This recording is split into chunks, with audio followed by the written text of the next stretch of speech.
नमस्कार, आदाब। Crime petrol Dastak में आप सबका स्वागत है।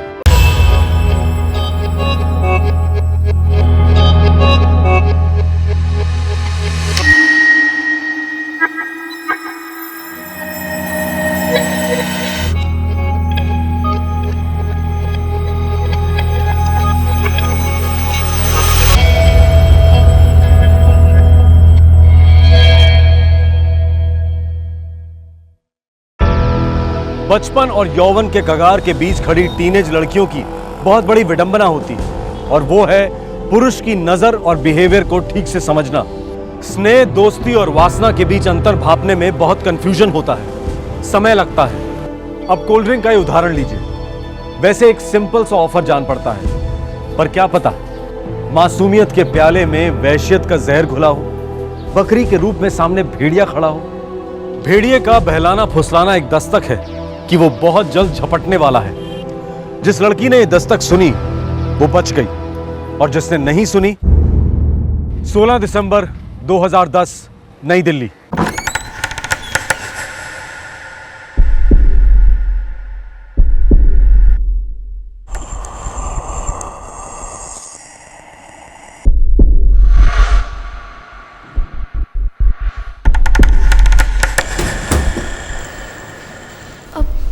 आपने तो कहा था कि अपने मम्मी पापा से मिलवाना है। कहाँ है वो? कहीं बाहर गए होंगे, आ जाएंगे।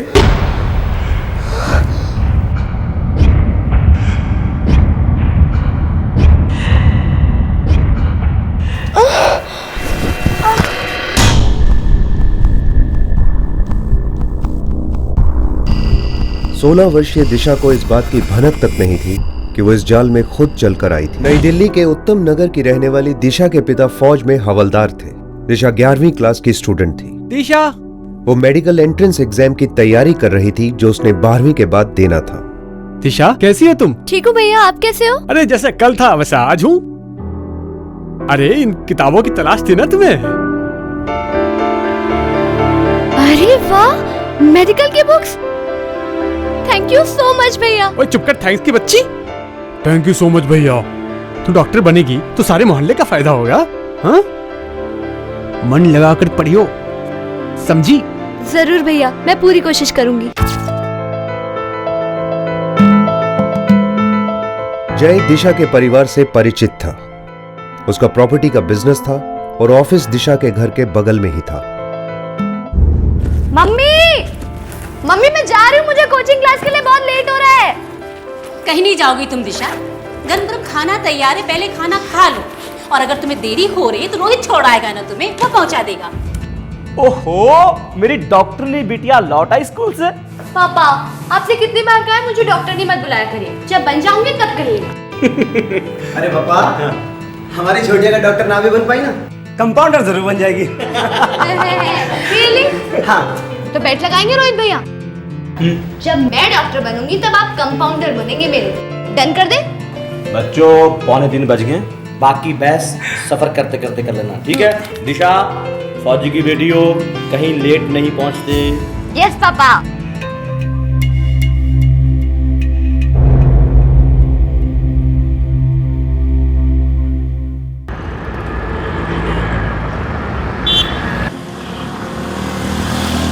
ये रोज की दिनचर्या थी। ठीक 3 बजे रोहित दिशा को जनकपुरी में उसके क्लासेस तक ड्रॉप करता था। चल, ठीक 7 बजे पहुंच जाऊंगा तुझे लेने। वो तो आप रोज ही आते हो भैया। हाँ हाँ, फिर भी बता रहा हूँ, अकेले से कहीं मत निकल जाना। वो भैया, मैं बच्ची नहीं हूँ। एग्जैक्टली, इसीलिए बोल रहा हूँ।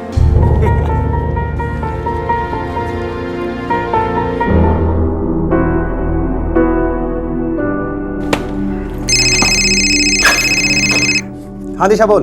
भैया, आज हमारी रुस्तम सर वाली क्लास कैंसिल हो गई है, तो मैं 6 बजे तक फ्री हो जाऊंगी। अरे कोई बात नहीं, मैं 6 बजे पहुंच जाऊंगा। अरे पर आप 6 बजे तक कैसे पहुंचोगे? आपकी भी तो क्लास 6:30 बजे खत्म होती है ना? अरे बंक मार दूंगा यार, बस तो तैयार रहना, ठीक है? 6 बजे। बिल्कुल नहीं, मैं प्राची और अदिति के साथ आ जाऊंगी। लेकिन मुझे घर पहुंचती फोन जरूर करना, समझी? यस मिस्टर कंपाउंडर, जैसा आपका ऑर्डर। ठीक है भैया, बाय। आज तो वो गया यार, की मेरी बैड बदली पूरी तरह से। चलो चलो अब सब घर जाओ वरना बुलावा आ जाएगा घर से। हाँ चल। दिशा चुपचाप सीधे घर जाना, चाट बैठ खाने रुकना मत, नहीं तो तेरे भैया हमारी क्लास लेंगे। ओए, मेरे भैया कोई हिटलर नहीं है जो क्लास ले लेंगे। अब चलो जाओ, कल मिलते हैं।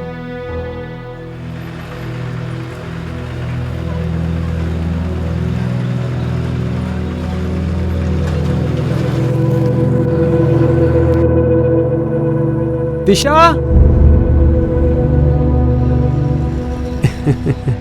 कहाँ जा रही हो? घर जा रही थी भैया। रोहित कहाँ है? वो आज मेरी क्लास जल्दी खत्म हो गई थी ना, इसलिए। ओके, चल चल चल चल, आजा, मैं ड्रॉप कर देता हूँ, आजा। अरे नहीं भैया, आप तो इस तरफ जा रहे हैं ना, आपको उल्टा पड़ेगा, मैं चली जाऊंगी। एक चीज होती यू टर्न, सुना तो होगा। पर भैया आप खामखा तकलीफ कर रहे हैं, मैं चली जाऊंगी। रोहित गाड़ी में होता तो तुझे इस तरह अकेले घर जाने देता? नहीं ना? चुपचाप बैठ जाओ। डॉक्टर दिशा बैठो। चल चल, बैठ बैठ बैठ।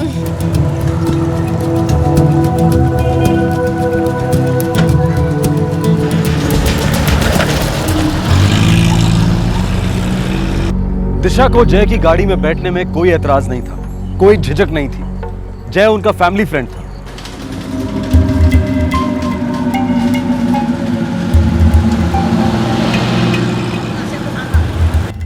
अरे जय भैया, हम अपनी कॉलोनी तो पास कर चुके हैं। जरा मेरे घर आते हैं, फिर ड्रॉप करता हूँ। हाँ?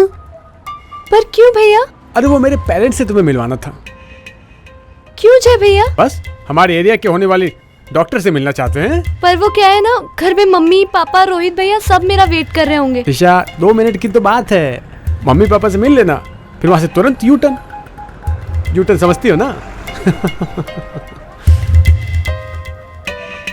जय से लगभग रोज मुलाकात होती थी दिशा की, सालों की पहचान थी। जय पर शक करना दिशा का जहन कबूल ही नहीं कर पा रहा था। तू यहीं बैठ दिशा, मैं पापा के दवाइयाँ ले आता हूँ, ठीक है?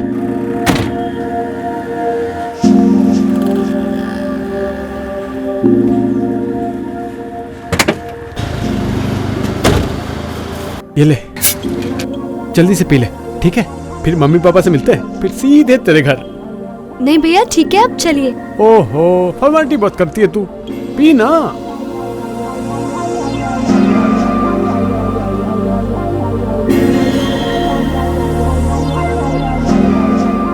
दिशा ने कहा कि उसे प्यास नहीं लगी है, लेकिन फिर भी जय ने उसे कोल्ड ड्रिंक ऑफर की। पर दिशा इस वार्निंग साइन, इस दस्तक को पकड़ नहीं पाई।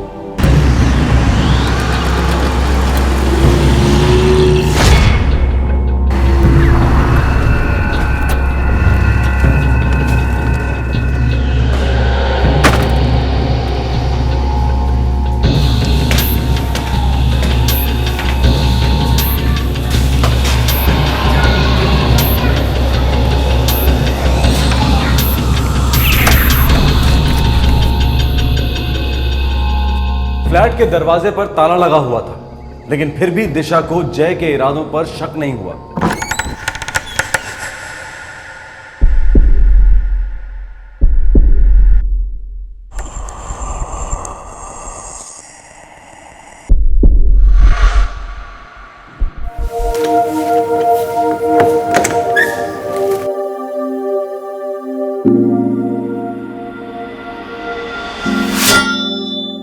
जय भैया, आपने तो कहा था कि अपने मम्मी पापा से मिलवाना है, कहाँ है वो? कहीं बाहर गए होंगे, आ जाएंगे, तू अंदर तो चल। पर आपने तो कहा था कि 2 मिनट में ही हो जाएगा। बस 2 मिनट में ही हो जाएगा जाने मन। ये क्या बकवास?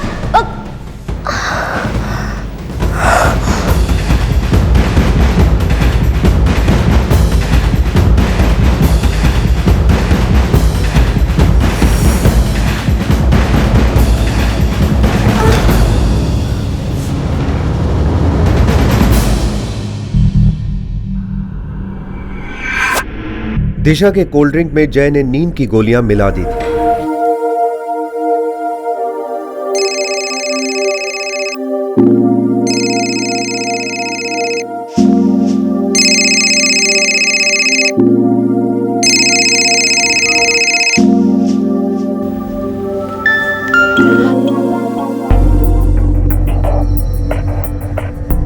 आपके द्वारा डायल किया गया नंबर पहले मेरा फोन काटा और अब स्विच ऑफ कर दिया पापा। रोहित, तूने उसे अकेले आने को दिया? आई एम सॉरी पापा, मुझसे बहुत बड़ी गलती हो गई।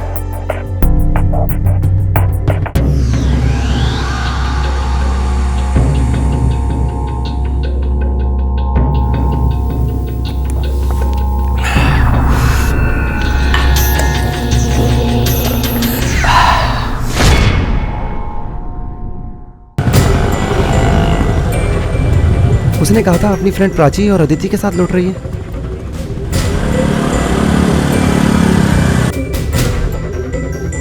हाँ भैया, वो हमारे साथ ही लौटी थी। विकासपुरी तिराहे पर हम हमारे रास्ते गए और वो अपने। अच्छा, वो किसी से बात कर रही थी क्या, या किसी ने उसे रोका और लिफ्ट दी क्या? नहीं पता भैया, हम तो बस वहाँ से चले गए। फिर क्या हुआ मुझे कुछ नहीं पता। जनकपुरी, विकासपुरी, उत्तम नगर, इन इलाकों का चप्पा चप्पा छान मारा गया। रोहित और दिशा के पिता ने कोई कसर नहीं छोड़ी। सभी सहेलियां, जान पहचान के लोग, सभी से पूछताछ की गई। सभी का एक ही जवाब था, हमने दिशा को नहीं देखा।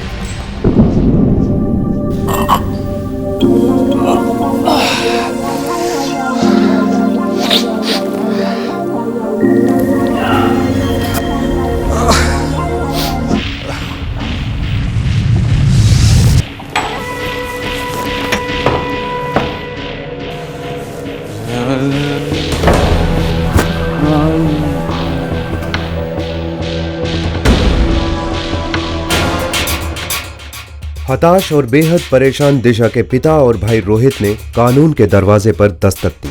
किसी लड़के का चक्कर, कोई बॉयफ्रेंड? अरे नहीं सर, बच्ची है मेरी बहन। 16 साल की है और गायब। देखिए, पढ़ाई के अलावा कुछ नहीं सोचती थी दिशा।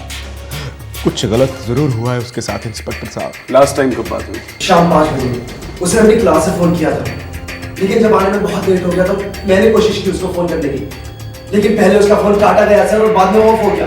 मैंने लगातार कोशिश की उससे बात करने की, लेकिन कोई बात नहीं हो पाई सर। पहले कभी हुआ है? मैंने अभी भी कहा ना आपसे इंस्पेक्टर साहब कि वो पढ़ाई के अलावा कुछ और नहीं सोचती थी। मैं पहली बार, दूसरी बार, तीसरी बार, ये क्या है सब कुछ? मैं फौजी हूँ, मेरी 16 साल की बेटी गायब हुई है। हर सेकंड खतरा उस पर बढ़ता जा रहा है और आप क्या आप उसके कैरेक्टर पर शक कर रहे हैं? हवलदार साहब, शांत हो जाइए, शांत हो जाइए प्लीज। बिना डिटेल्स के अंधेरे में तीर चलाने का क्या मतलब?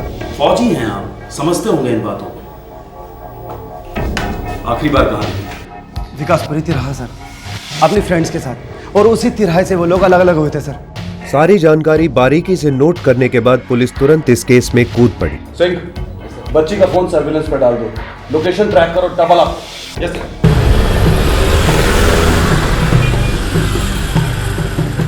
पुलिस ने पहले कोचिंग इंस्टीट्यूट के मालिक से पूछताछ की।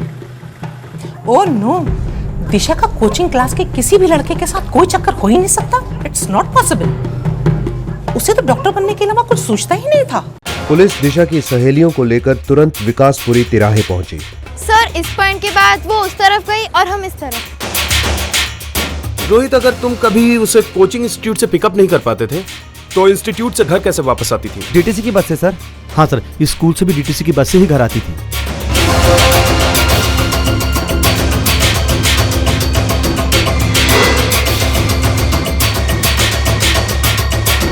विकासपुरी तिराहे के पास फुटपाथ पर सोए लोगों से पुलिस ने पूछताछ की। इस लड़की को देखा है? इसी तिराहे से गायब हुई है शाम 6 के आसपास।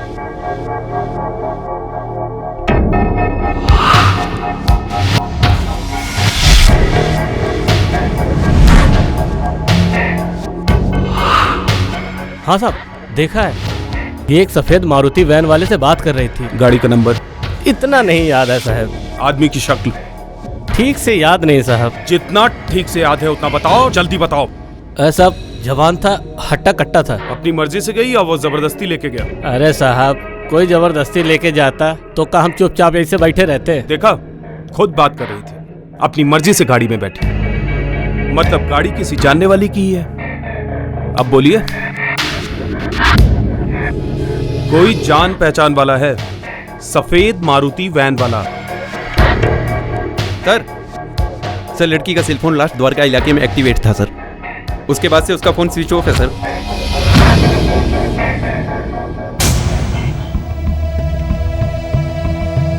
देखा, हमें गलत मत समझिए। बच्चों से गलतियां हो जाती हैं। नाजुक उम्र है, डर गई होगी, सुबह तक फोन कर लेगी। चिंता मत कीजिए, आ जाएगी वापस। दिशा के घर वाले पूरी तरह बौखला गए थे। उनकी दिशा किसी के साथ रात भर बाहर, यह सोचना भी उनके लिए नामुमकिन था। आखिरकार कौन था वो शख्स जिसके साथ वो अपनी मर्जी से गई थी? रोहित और उसके पिता ने कभी सपने में भी नहीं सोचा होगा कि दिशा को गायब करने वाला शख्स उनका काफी करीबी था।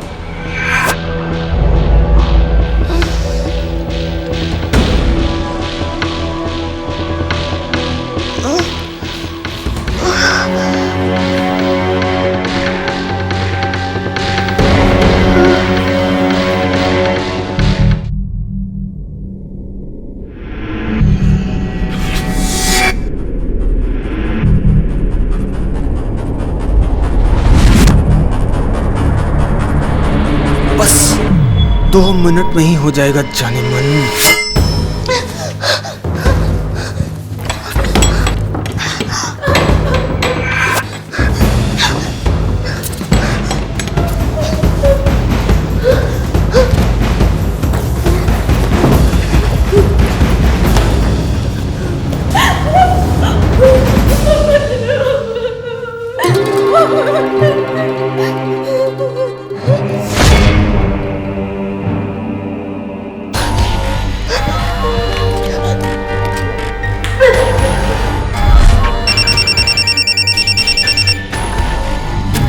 हेलो भैया भैया भैया मुझे बचा लीजिए भैया। छोटी तू कहाँ है? मुझे नहीं पता, मुझे ले जाओ भैया, मुझे ले जाओ। देख छोटी, तू घबरा मत, मैं पहुंच जाऊंगा थोड़ी देर में। भैया भैया छोटी बेटा तू कहाँ है? छोटी दिशा। सूरज निकल आया, पर अंधेरा ज्यों का त्यों था। दिशा की कोई खबर नहीं थी, एक सुराग तक नहीं, कुछ नहीं। आपके द्वारा डायल किया गया नंबर फिलहाल स्विच ऑफ है। सर, वो सेल नंबर द्वारका इलाके का ही था। क्या हुआ सिंह साहब? सेल नंबर द्वारका का था। सेल टावर मार्केट एरिया में है सर, लेकिन सेल फोन की एग्जैक्ट लोकेशन पता नहीं चल पा रही है सर। किसके नाम का नंबर है ये कोई जय यादव। जय यादव? जय यादव कौन है ये जय यादव? प्रॉपर्टी डीलर है सर, मैं उसे अच्छी तरह जानता हूँ सर। हम सब उसे अच्छी तरह से जानते हैं, लेकिन छोटी उसके साथ क्यों गई होगी और कहाँ गई होगी सर? रहता कहाँ है? सर मैं उसका घर नहीं जानता हूँ, लेकिन उसकी दुकान जरूर जानता हूँ।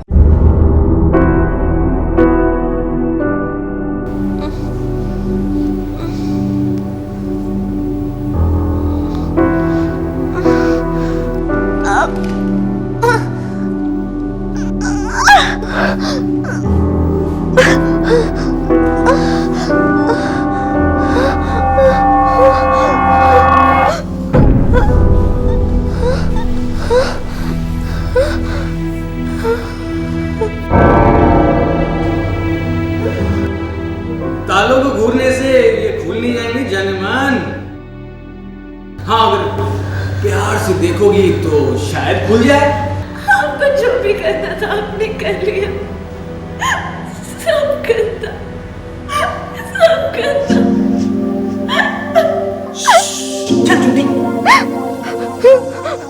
एंजॉय किया? हाँ? प्लीज मुझे घर जाने दीजिए। अरे जाने की बात कर रही है?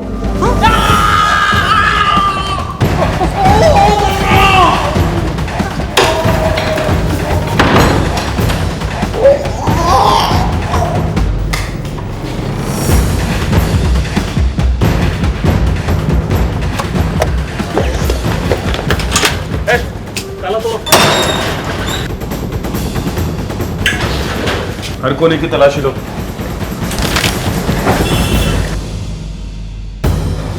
दिशा, दरवाजा खोल।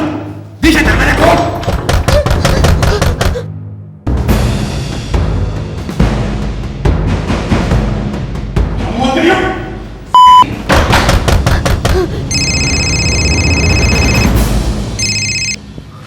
हेलो भैया भैया भैया वो जय यादव है भैया। हाँ मैं जानता हूँ छोटी, वो जय यादव की है। तू इसी के साथ है ना? हाँ देख तू मुझे सब बता, कहाँ रहता है वो और तू इस वक्त कहाँ है? पता नहीं भैया, मुझे नहीं पता, मुझे नहीं पता भैया। इससे बात करी तू? मेरी छोटी द्वारका में ही है ना तू? हाँ देख, याद करके बता, याद करके मुझे बता, मैं अभी पहुंचता हूँ। मुझे कुछ याद नहीं आ रहा भैया, मुझे कुछ याद नहीं आ रहा, मुझे कुछ याद नहीं करना भैया।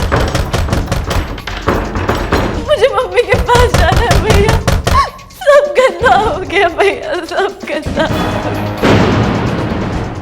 मुझे ले जाओ यहाँ से भैया प्लीज। क्या कह रही है बच्चा? छोटी! क्या हुआ? मैं उधर आजादी को जिंदा नहीं छोड़ूंगा सर। उसने अपना एड्रेस बताया? एड्रेस बताया उसने? कहाँ है? दिशा है कहाँ? गोली मार दीजिएगा उसको सर, जान से मार दीजिएगा उस कुत्ते को। बताया उसने कुछ? बताया। लोकेशन ट्रेस हो गई है सर। टावर लोकेशन के हिसाब से द्वारका सेक्टर 16B में शास्त्री कॉम्प्लेक्स में ये नंबर ट्रेस हुआ है। मूव, चलो, फास्ट। साली कहाँ भाग रही है?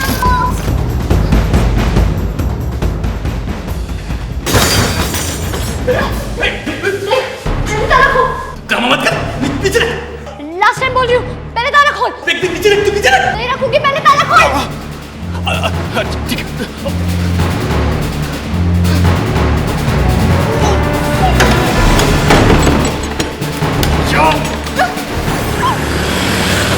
पुलिस तुरंत दिशा के भाई और पिता के साथ द्वारका सेक्टर 16B के शास्त्री कॉम्प्लेक्स के लिए रवाना हुई। सर, इस बिल्डिंग के वॉचमैन ने बताया कि रात एक आदमी आया था मारुति वैन में और उसके साथ एक लड़की थी और वो इसी बिल्डिंग के 1353 नंबर रूम में रहते हैं। जी सर।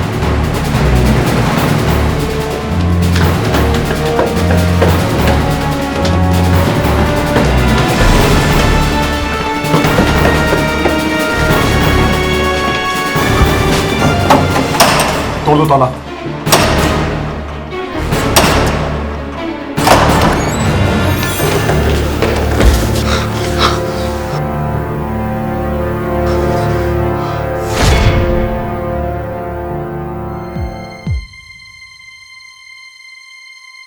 दिशा, दिशा, दिशा, दिशा। ओहो, मेरी डॉक्टरली बिटिया लौट आई स्कूल से। पापा, आपसे कितनी बार कहा है मुझे डॉक्टर नहीं मत बुलाएंगे, चाहे बेलचाम नहीं करते हैं। देख भैया है। ठीक 7 बजे पहुंच जाऊंगा तो चलेंगे, अकेले कहीं मत निकल जाना। मैं तुझसे कुछ कभी नहीं मांगूंगा, तू उठ जा। जी नहीं सर, मैंने कोई भी चीखने चिल्लाने की आवाज नहीं सुनी, न कुछ सुना न देखा। इस जय यादव को कितनी अच्छी तरह से जानते हैं आप लोग? जी, एक नंबर का छिछोरा है, बदमाश है। कहने को तो प्रॉपर्टी दलाल है, लेकिन हर दूसरे रोज एक नई लड़की को लाता है यहाँ। हमने सोसाइटी के सेक्रेटरी को कितनी बार बताया कि ऐसे किराएदार मत रखा करो। ओह, तो ये इसका फ्लैट नहीं है? अरे नहीं, ये तो सिर्फ अपनी अय्याशी के लिए इस्तेमाल करता है। उसका घर तो सुना है हस्तसाल में कहीं।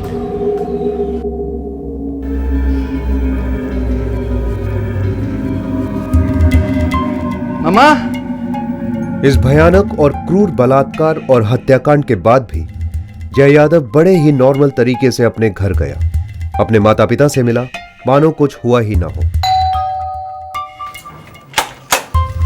जय यादव है। क्या काम है? बताता हूँ। अरे अरे अरे अरे अरे हमारे घर में ये क्या? यहाँ छुप के बैठा है साले। मैंने क्या किया? दिल्ली पुलिस को चकमा देगा। अरे अरे क्या कर रहे हो? क्या किया है मेरे बच्चे ने? चुप, एकदम चुप। आपके बच्चे ने बच्ची की जान ली है। मारूं नहीं तो क्या करूं? पूजा करूं? आरती उतारूं इसके? बताओ सर, हमारा अफेयर था सर, हम तो सिर्फ एंजॉय कर रहे थे। जय यादव ने पुलिस से एक भद्दा और घटिया झूठ बोलने की कोशिश की। उसका कहना था कि दिशा बेहद बदचलन थी और उसने खुद फोन करके मिलने का प्लान बनाया था। बोल सच, एक बार भी और झूठ बोला ना तो बस, फिर तो बोलेगा ही नहीं। सच सच बोल। बोल क्या किया बच्चे के साथ? मारा क्यों उसको? ड्रामा कर लेते सर, मैंने बोला था उसको मैं घर छोड़ दूंगा, लेकिन नहीं, हीरोइन बन रही थी सर, मेरा मोबाइल छीन लिया, भाई को फोन कर दिया सर। खून से लथपथ चाकू, दिशा का बैग, दिशा का सेल फोन, सभी उस फ्लैट से बरामद हुए। जय के खिलाफ चार्जशीट में इन सभी चीजों की एक अहम भूमिका बनी।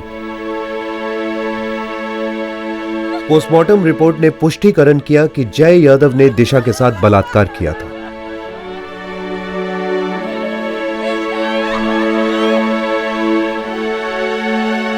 रोहित को यह बात जिंदगी भर कुरेदती रहेगी कि उस शाम को उसे अपनी छोटी बहन को अकेले घर नहीं लौटने देना चाहिए था।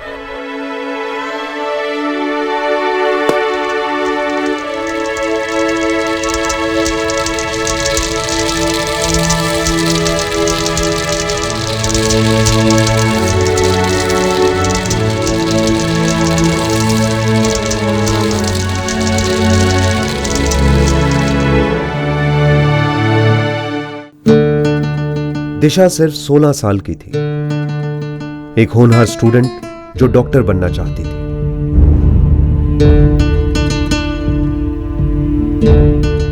आंकड़े बताते हैं कि 3/4 से ज्यादा रेप केसेस में अपराधी पहचान वाला होता है, अक्सर करीब का रिश्ता होता है।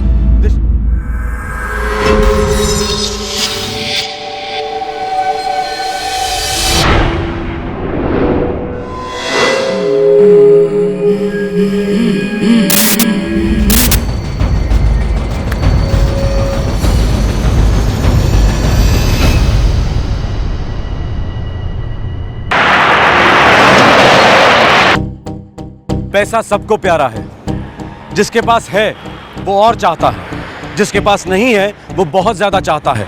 और पैसा सबको जल्दी चाहिए।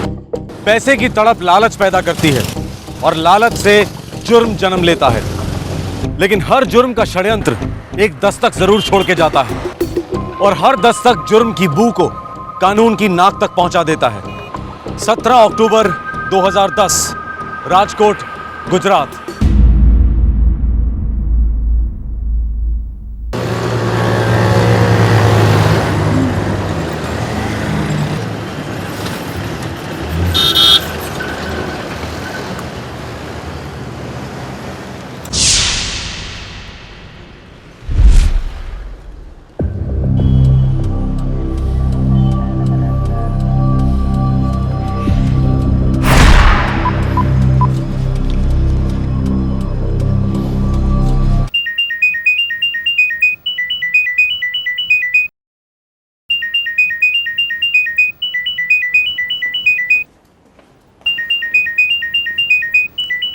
अरे संदीप नो છે।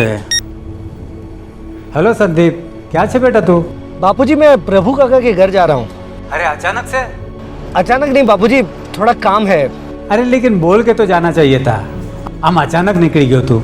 सॉरी बापूजी, थोड़ी अर्जेंट बात थी ना, એટલે वो जल्दी जल्दी मैं निकल गया तो बताना ही भूल गया।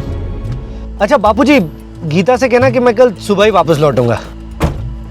बेटा गाड़ी में तुम अकेले हो या तुम्हारे साथ और कोई है?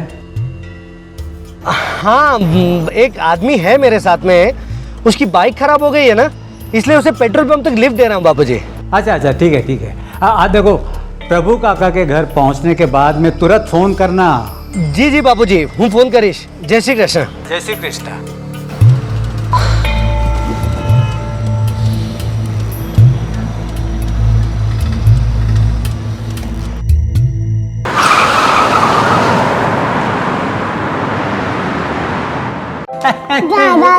दादाजी कौन बोल रहे हो जी? पापा नहीं आ रहे हैं। हाँ बेटा, पापा है ना, कल सुबह आने वाले हैं। दादाजी हाँ? पापा मेरे लिए बैट बॉल लाएंगे। हाँ, कल सुबह वो बैट बॉल लेके आएंगे तुम्हारे लिए। पा देखो। और गीता बेटा, संदीप आज रात को नहीं आने वाला है, वो प्रभु काका के यहाँ रुकने वाला है। बाबूजी, आप जरा उनको कुछ समझाइए ना, वो मुझे कुछ बताते ही नहीं है।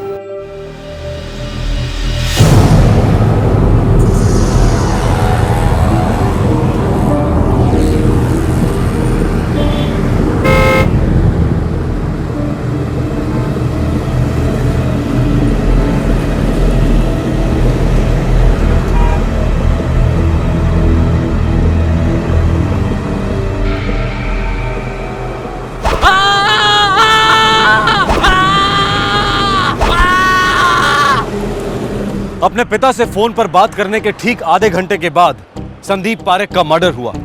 Cold blooded murder. इस जुर्म को रोशनी में आते आते काफी रात हो चुकी थी। राजकोट पुलिस देर रात को अपनी रेगुलर पेट्रोलिंग कर रही थी। तभी उन्हें एक कार हाईवे के किनारे संदिग्ध हालत में दिखाई दी।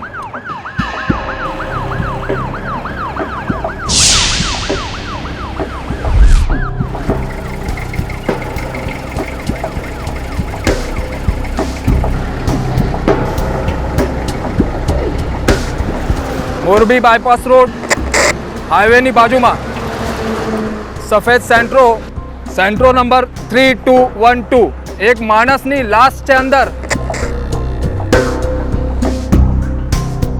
सर संदीप परीख नाम है। पता नीलकंठ सोसाइटी भक्ति नगर। फैमिली को इन्फॉर्म करो। जी सर। सर बॉडी के पास मोबाइल भी नहीं है। कार में झड़प के निशान है और खून का हथियार कार में ही है। सर ये रहा हथियार।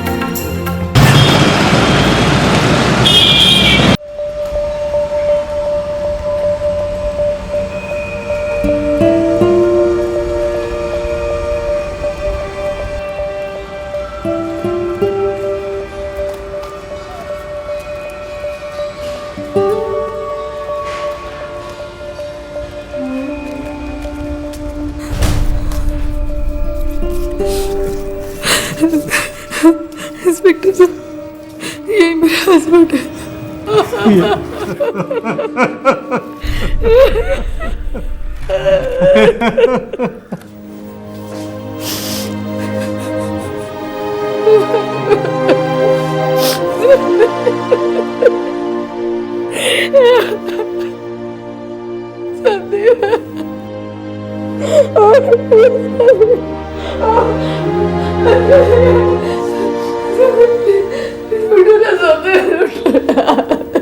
मोरबी बाईपास रोड पर हमें बॉडी मिली है। वो शाहपुर वेरावल जा रहा था। शाहपुर वेरावल? हम मेरे भाई प्रभु के यहाँ पे हाईवे से उसने फोन भी किया। कितने बजे की बात होगी सर? ये शाम के 6-6:30 बजे की बात है। हाईवे पर कहाँ से फोन किया था? गोंडल बाईपास रोड से।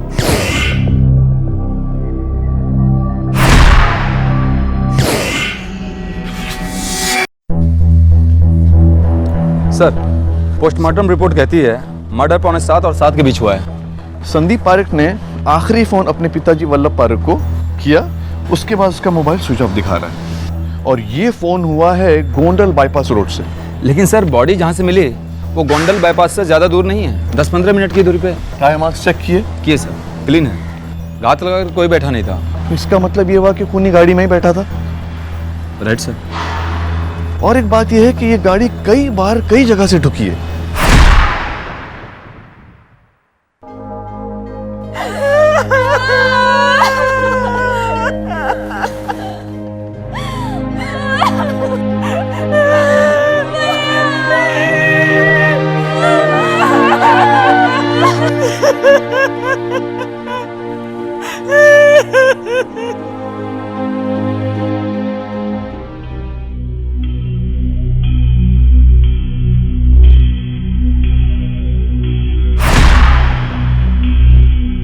और मैंने पूछा भी ये दरवाजा बंद करने की आवाज कैसे? गाड़ी में दूसरा कोई है? तो फिर क्या कहा संदीप ने? उसने कहा कि किसी की मोटरसाइकिल खराब हो गई है तो उस आदमी को लिफ्ट दे रहा है। कहाँ तक लिफ्ट देने वाला था वो? ये पेट्रोल पंप तक। इस गाड़ी का इससे पहले कभी एक्सीडेंट हुआ है? एक बार नहीं, 2 बार हुआ।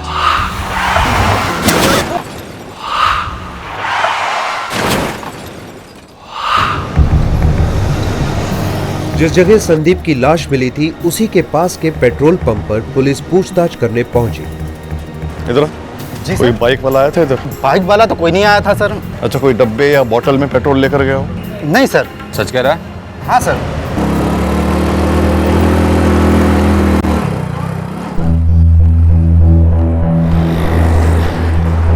सर आगे पीछे 3 मील तक देखा, कोई भी बाइक कोई भी स्कूटर नहीं मिला। नाकाबंदी और राउंड अप वालों से बात हुई? यस सर, वही उनसे, उन्होंने भी कहा कि कोई भी ऐसी बाइक खराब नहीं मिली। तो इसका मतलब ऐसी कोई बाइक थी ही नहीं? नहीं सर। संदीप ने अपने पिता से झूठ क्यों बोला? तो छुपा रहा होगा, और वैसे भी ये खून पैसों के लिए नहीं हुआ है। हाँ सर, वल्लभ पारिक ने भी कहा कि उस वक्त उसके पास कुछ खास पैसे नहीं थे और खूनी गाड़ी लेकर भी नहीं भागा है। मतलब कोई पुरानी दुश्मनी होगी। शायद काम करो, संदीप और उसकी फैमिली का पूरा बैकग्राउंड चेक करो। Yes sir. चिट्ठा खोल डालो।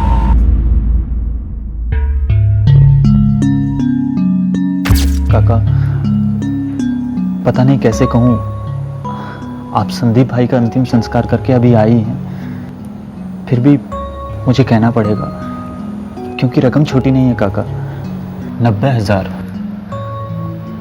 प्रकाश, गलत मत समझिए काका, संदीप भाई के जाने का दुख मुझको भी है, लेकिन मेरी हालत भी काफ़ी ख़राब है काका। संदीप भाई ने कहा था कि हफ्ते भर में रिटर्न करेगा, लिख कर भी दिया था काका।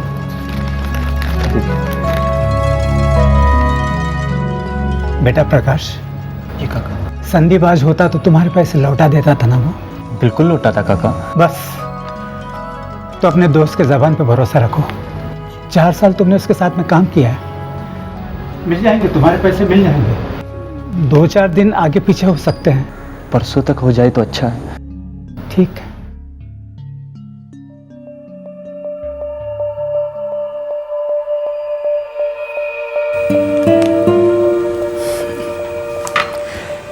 धंधे में कोई किसी का नहीं होता। एक तो मैं अपना इकलौता बेटा खो चुका हूं और उसी के दोस्त लेनदार बनकर मेरे सामने आ जाते हैं। बाबूजी, संदीप के कबर्ड से मुझे कुछ मिला। क्या बेटा? संदीप ने एक बड़ी इंश्योरेंस की पॉलिसी निकलवाई थी। हाँ? अगर हम उसे क्लेम करेंगे तो सबका कर्जा उतार सकेंगे। सर, संदीप की डीलरशिप थी। क्या बिजनेस था उसका? पान मसाला, टॉफी वॉफी। काफ़ी मंदा चल रहा था। पिछले 3 साल से 2-1 बार दिवालिया होने तक बात आई थी। अरे ये सारे पॉलिसीज मिलाकर 1.5 करोड़ के आसपास की रकम बनती है। और इसमें से कुछ पे डेट्स देखिए बाबूजी, कुछ सिर्फ 2-3 महीने पहले निकाली गई हैं। इसके बारे में उसने तुम्हें कभी बताया नहीं? नहीं बाबूजी। संदीप के पिता वल्लभ भाई गोंडल को बिलोंग करते हैं। 20 साल से फैमिली राजकोट में सेटल्ड है। क्या बिजनेस करते थे? प्रॉपर्टी। लेकिन पिछले 10 साल से हालत खराब है। शायद अब धंधा बहुत अच्छा है, बहुत बुरा चलता है तो दुश्मनियां बनती हैं, और ये दुश्मन अक्सर अपनों में ही होते हैं। बापूजी, मैं प्रभु काका के घर जा रहा हूँ। उस दिन शाम को संदीप का फोन आया था, बोला था कि वो आ रहा है। रिश्तेदारी आपकी उनकी? मैं सगा काका हूँ उसका। इसके अलावा आपका उसका और एक रिश्ता है, पैसे का लेन देन चलता था। वो तो हमारी पूरी बिरादरी में चलता है। उस शाम संदीप आपके पास किस लिए आ रहा था? बोला बिजनेस के बारे में कुछ बात करनी। मैंने कहा था बेटा। 2 साल हो गए हमारी शादी को हुए। मेरे संदीप भैया बहुत अच्छे आदमी थे सर। संदीप भैया ने तो कभी किसी का कुछ नहीं बिगाड़ा। पता नहीं क्या मिला उन्हें मारकर। भगवान का आदमी था मेरा भाई। जितना अच्छा भाई, उतना अच्छा बेटा, उतना अच्छा बाप था। इतने अच्छे आदमी का कोई मर्डर क्यों करेगा? कोई पुरानी दुश्मनी? दुश्मनी का तो कोई चांस ही नहीं है सर। संदीप भाई तो हम बहनों के साथ भी कभी लड़ते नहीं थे, किसी के साथ ऊंची आवाज में बात तक नहीं करते थे। मैं उनके अंडर काम करता था सर, कई साल किया। काम क्यों छोड़ा? ऑफर अच्छा मिला साहब, तनख्वाह भी ज़्यादा थी। संदीप भाई खुद बोले, मैं इतना ऑफर नहीं कर सकता, तू जा, सोच मत, दोस्ती वैसी ही रहेगी। मतलब दोस्ती गहरी थी? बिल्कुल सर। तो फिर तो वो आपके साथ प्राइवेट बातें भी शेयर करते होंगे? संदीप भाई ने कभी मुझे कुछ नहीं बोला, बहुत भले इंसान थे, कभी किसी के साथ कोई बैर नहीं। बस धंधा थोड़ा डाउन था तो परेशान रहते थे। पुलिस ने संदीप के हर रिश्तेदार, हर दोस्त, हर एम्प्लॉय से पूछताछ की और सभी का यह कहना था कि संदीप की किसी से कोई दुश्मनी नहीं थी। पुलिस को इन सभी में से किसी पर शक भी नहीं हो रहा था। फिर किसने किया था संदीप का खून और क्यों? देखिए, इंश्योरेंस के क्लेम के पेपर तो सारे सही हैं, वेरिफिकेशन भी हो चुकी है, पर एक अड़चन है। अब क्या है ऑफिसर? देखिए मिस्टर संदीप पारिक ने 7 अलग अलग कंपनियों से जीवन बीमा कराया है। तो अड़चन है, और अड़चन ये है मैम कि हमारी कंपनी को नहीं पता है कि उन्होंने दूसरी कंपनी से भी इंश्योरेंस लिया हुआ है। आपकी कंपनी को इससे क्या मतलब है? आपका प्रीमियम तो बराबर भरता था वो, और दूसरे कंपनी से लेता भी है तो इसमें कोई गुनाह नहीं है। ऐसा कहीं लिखा है क्या? दरअसल ऐसा लिखा है सर। देखिए सर, हमारी कंपनी के कुछ रूल्स हैं, कुछ क्लॉजेस हैं। आपको दूसरी कंपनी की जो पॉलिसीज होती हैं वो डिक्लेयर करनी पड़ती हैं, और अगर ऐसा नहीं होता है तो वायोलेशन है। मिस्टर ठक्कर, मेरे पति की बेवक्त मौत हुई है। हमारी सालों की मेहनत की कमाई मेरे पति ने आपकी कंपनी को प्रीमियम के तौर पे दी है। वो पैसे हमें क्यों नहीं मिल सकते? वो हमारे बनते हैं, हमारे हैं, हमारा हक है वो। देखिए, मैं हकों की नहीं, कानून की बात कर रहा हूँ मिसेस पारिक। और आपके पति ने जो किया है उसे फ्रॉड भी कहा जा सकता है। ए चुप सर, लेकिन एक शब्द भी बोलो मत। मैं अब तुम्हें और तुम्हारी कंपनी को कोर्ट ले जाऊंगा। देखिए वल्लभ भाई, जब भी कोई जीवन बीमा पॉलिसी निकालते हैं ना, तो वो कंपनी दूसरी कंपनीज की पॉलिसीज के बारे में मालूमात चाहती हैं। अरे तो होते नहीं क्या किसी के पास 2-4 कंपनी की पॉलिसियाँ? होती क्यों नहीं है, मेरी खुद की 3 है। फिर देखिए, मैंने हर कंपनी को डिक्लेयर किया है क्योंकि ये रूल है, और संदीप ने डिक्लेयर नहीं किया था। अरे तो डिक्लेयर नहीं करने से क्या होता है? साथ की साथ कंपनियां कोर्ट में उतरेंगी, बोलेगी कि देखिए जी, रूल्स को तोड़ा गया है, हम पैसा नहीं देंगे। और सच कहूँ तो ये उनका हक बनता है। और हमारा कोई हक नहीं बनता। 1.5 करोड़ का सवाल है, हम कोर्ट में लड़ेंगे। 1.5 करोड़ की जीवन बीमा पॉलिसीज 7 अलग अलग कंपनी से खरीदी गई। उनमें से कुछ मौत के 2 महीने पहले खरीदी गई, और अब ये 1.5 करोड़ रुपए संदीप की पत्नी और पिता को नहीं मिलने वाले थे। संदीप की सिर्फ एक गलती के कारण। उसने सारी पॉलिसीज डिक्लेयर नहीं की थी, पर फिर भी उसका मर्डर क्यों हुआ? क्या उन पॉलिसीज का उसकी हत्या से कोई संबंध था? संदीप परीक मर्डर केस की इन्वेस्टिगेशन को 3 महीने हो चुके थे, पर अब तक पुलिस को कोई सुराग नहीं मिला था। आखिरकार इस केस को अनडिटेक्टेड करार दिया गया और केस की फाइल क्राइम ब्रांच के टेबल पर आ पहुंची। खून अक्टूबर 2010 में हुआ था, और अब जनवरी 2011 में यह केस क्राइम ब्रांच के पास आया। किसी भी केस का क्राइम ब्रांच के पास आना मतलब उस केस के हल होने के चांसेस बढ़ जाते हैं, उम्मीद जग जाती है। दूसरी तरफ संदीप के पिता वल्लभ भाई उम्मीद ना हारने की पूरी कोशिश में थे। इंश्योरेंस कंपनीज के साथ अदालत में घमासान युद्ध शुरू हो चुका था।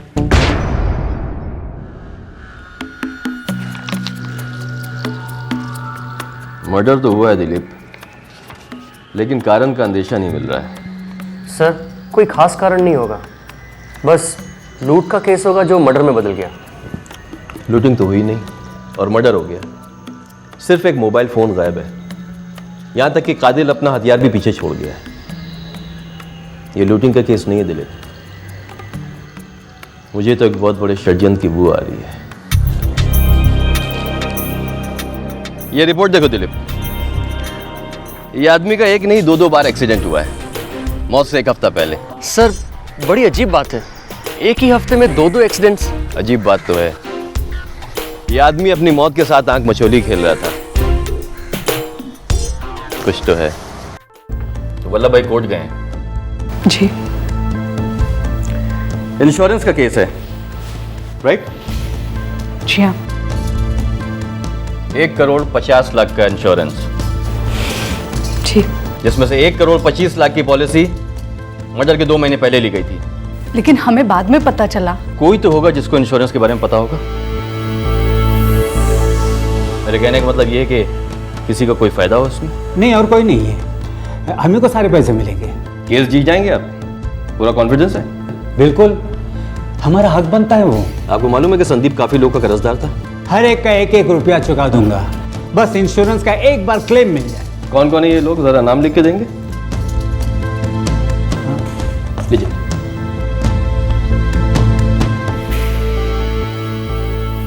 संदीप के मर्डर के पीछे एक सोची समझी साजिश की बू नजर आ रही थी। संदीप के सभी कर्जदारों से पूछताछ चल रही थी, सभी कोऑपरेट कर रहे थे, सिवाय एक के जो क्राइम ब्रांच से नजरें चुरा रहा था। सर, मैंने उस बंदे प्रकाश गाला को 2 बार फोन किया, आदमी भी भेजा उसके यहाँ, पर उसने ना तो कोई रिप्लाई दिया और ना ही थाने पर आया। सर, संदीप ने प्रकाश गाला को यह खुद लिखित में दिया था। आज 9 अक्टूबर 2010 को मैंने प्रकाश गाला से 90,000 रुपये कैश उधार लिए हैं। 1 हफ्ते में यानी कि 16 अक्टूबर तक मैं ये पैसे प्रकाश गाला को लौटा दूंगा। अगर इस दौरान मुझे कुछ भी होता है तो प्रकाश गाला ये रकम मेरे पिता वल्लभ पारिक से बरामद कर सकते हैं। अगर इस दौरान मुझे कुछ होता है, संदीप ने ऐसा क्यों लिखा? सर, मुझे तो ये कोई जाल लगता है। जाल है और ये चिट्ठी भी जाली है।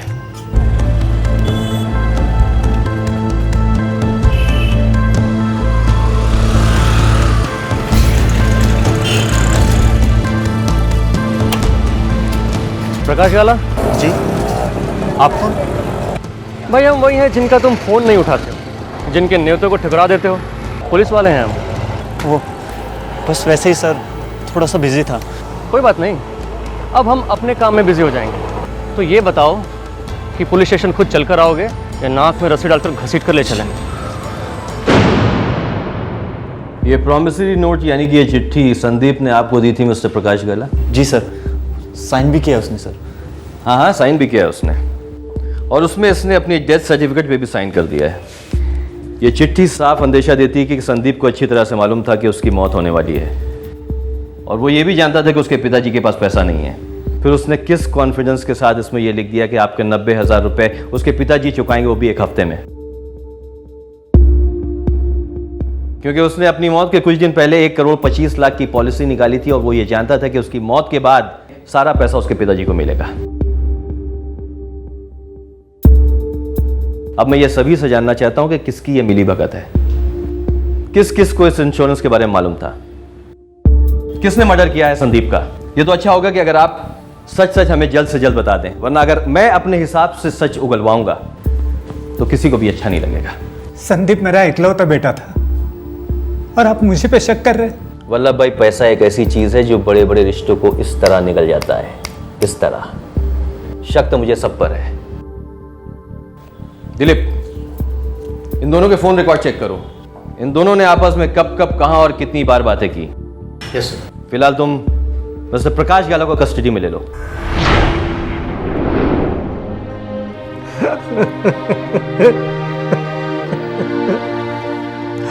मेरा इकलौता बेटा मुझसे छीन गया है और ये लोग मुझे पे शक कर रहे हैं। अरे मुझे कैसे पता होता उसके इंश्योरेंस के पॉलिसी के बारे में।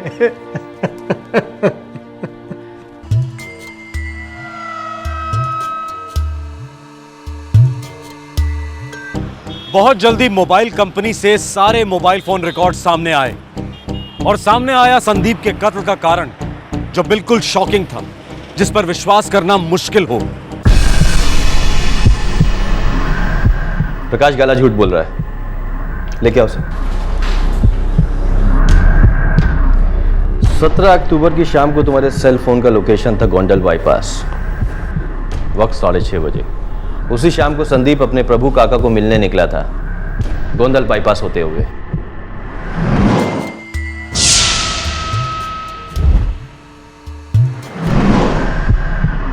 तुम्हारे सेल फोन का अगला लोकेशन था मोरबी बाईपास। ठीक 15 मिनट के बाद कोई बच्चा भी बोलेगा, जिस वक्त संदीप का कत्ल हुआ तुम उसके साथ थे, उसके पास थे। अच्छा बापूजी, गीता से कहना कि मैं कल सुबह ही वापस लौटूंगा। संदीप ने अपने पिता से झूठ बोला मोटरसाइकिल वाले के बारे में। दरअसल गाड़ी में और कोई नहीं, तुम थे, है ना? है ना? जी सर, संदीप भाई के साथ मैं ही था। संदीप ने अपने पिता से झूठ क्यों बोला? तुमने संदीप का कत्ल क्यों किया? वो मेरा दोस्त था सर, मैं उसे मारना नहीं चाहता था। फिर भी तूने उसे मार डाला। तेरे साथ और कोई शामिल था? फिर? संदीप भाई खुद शामिल थे सर।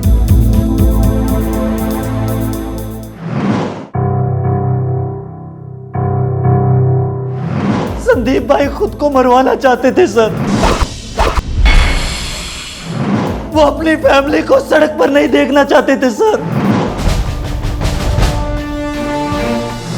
अगर खुदकुशी करते तो इंश्योरेंस के पैसे नहीं मिलते उन्हें, इसीलिए एक्सीडेंट की कोशिश की उन्होंने। कई बार एक्सीडेंट की ट्राई किए पर नाकामयाब रहे।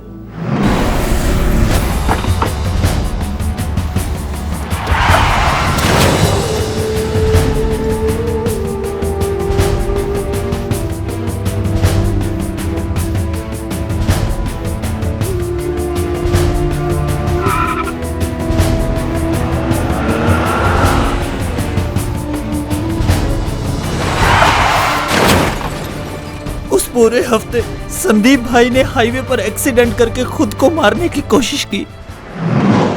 कुछ हुआ नहीं सर। सब कुछ खत्म हो गया यार। इतना कर्जा चढ़ा है कि उतारना नामुमकिन है। ऐसे में धंधा क्या करूंगा यार। संदीप भाई बस क्या, आपने इससे बुरा टाइम देखा है, चल जाएगा ये टाइम। बस आप दिल लगाकर धंधा कीजिए, आप में है वो ताकत संदीप भाई।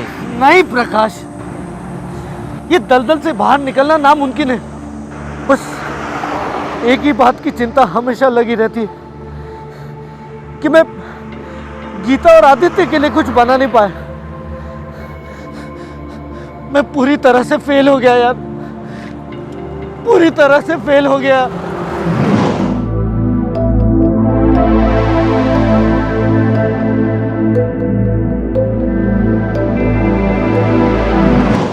मैंने 1.25 करोड़ की नई इंश्योरेंस पॉलिसीज निकाली है, कुल मिलाकर कुछ 1.5 करोड़ मिलेगा। क्यों बात करो छो भाई, आप जिंदा 100 करोड़ के बराबर हो। सारे कर्जे उतर जाएंगे, माँ बापूजी, गीता, आदित्य सब सुखी रहेंगे। आपके बिना कोई सुखी नहीं रहेगा संदीप भाई। और ये आप उल्टी सीधी बात मत कीजिए। प्रकाश, तू मेरा दोस्त है ना? ये पूछने की बात है क्या भाई? तो बस पूछूंगा नहीं, मैं तुमसे बोलूंगा और तुम वो करोगे। क्या भाई? तुम मेरे परिवार को बचाओगे। अरे भाई, भाभी, आदित्य, बाबूजी, बा के लिए मैं कुछ भी करूंगा भाई। देख, मेरी मौत ही उनकी जिंदगी है। प्लीज मेरे दोस्त, मुझे मेरी मौत तक ले जा। बचा ले मेरे परिवार को प्रकाश, बचा ले मेरे परिवार को प्रकाश, बचा ले मेरे परिवार को यार, मेरे परिवार को बचा ले, मेरे परिवार को बचा ले। मैं जो भी हूं सिर्फ उनके कारण हूं। बहुत मदद की मेरी, जिंदगी बनाई थी उन्होंने मेरी, और वो मेरे सामने रो रो कर मदद मांग रहे थे सर। एक रस्सी, एक बैग, मुंह में ठूसने का कपड़ा और एक चाकू। संदीप भाई ने अपनी मौत की एकदम डिटेल में प्लानिंग की थी सर। 14 अक्टूबर का डेट तय हुआ था। फिर 17 अक्टूबर क्यों शिफ्ट हुआ? 14 अक्टूबर को उनके मासा का एक्सीडेंट हो गया और वो उनकी मदद करने के लिए गए थे सर। और फिर 17 अक्टूबर को तुमने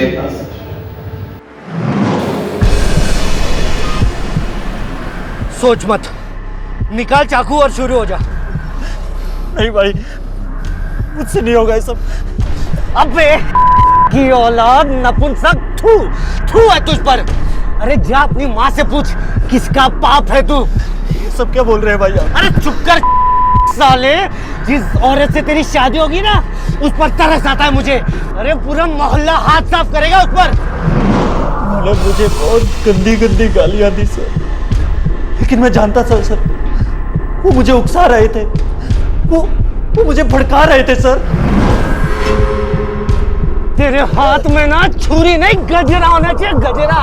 साले अपनी पत्नी की दलाली करेगा तेरे बेडरूम पे, तेरे बिस्तर पे उसे, और तू उसे देखेगा की औलाद, देखेगा ना उसे। संदीप भाई ने बोला था कि सेलफोन तोड़ देना, कभी किसी को मिलना नहीं चाहिए।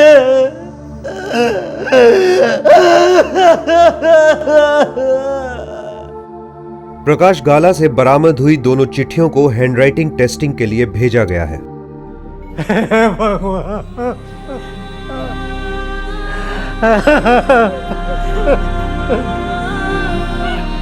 संदीप के माता, पिता और बीवी सोच भी नहीं सकते थे कि उनकी खुशियों के लिए, छोटे से आदित्य के भविष्य के लिए संदीप ने इतना भयंकर षड्यंत्र रचा, पर यह षड्यंत्र नाकाम रहा। अदालत ने इंश्योरेंस कंपनियों के पक्ष में फैसला सुनाया। संदीप परीख के परिवार को इंश्योरेंस का एक पैसा तक नहीं मिला। संदीप पर षड्यंत्र का प्रति आरोप लगाया गया। जीवन बीमा कंपनियों को धोखा देने के षड्यंत्र में अपने दोस्त की मदद करने निकले प्रकाश गाला के जीवन पर अब सवालिया निशान है। आखिरकार उसने हत्या की है, जिसके लिए उसे उम्र कैद हो सकती है। प्रकाश गाला को होने वाले जुर्म की दस्तक मिली थी जब संदीप ने उसके सामने एक वाहियात और खतरनाक प्रस्ताव रखा था।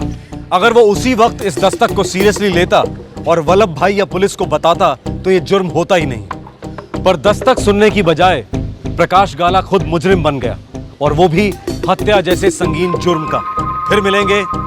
जय हिंद। इस तरह के और भी एपिसोड देखने के लिए हमारे चैनल को सब्सक्राइब करें और बेल आइकन दबाना ना भूलें।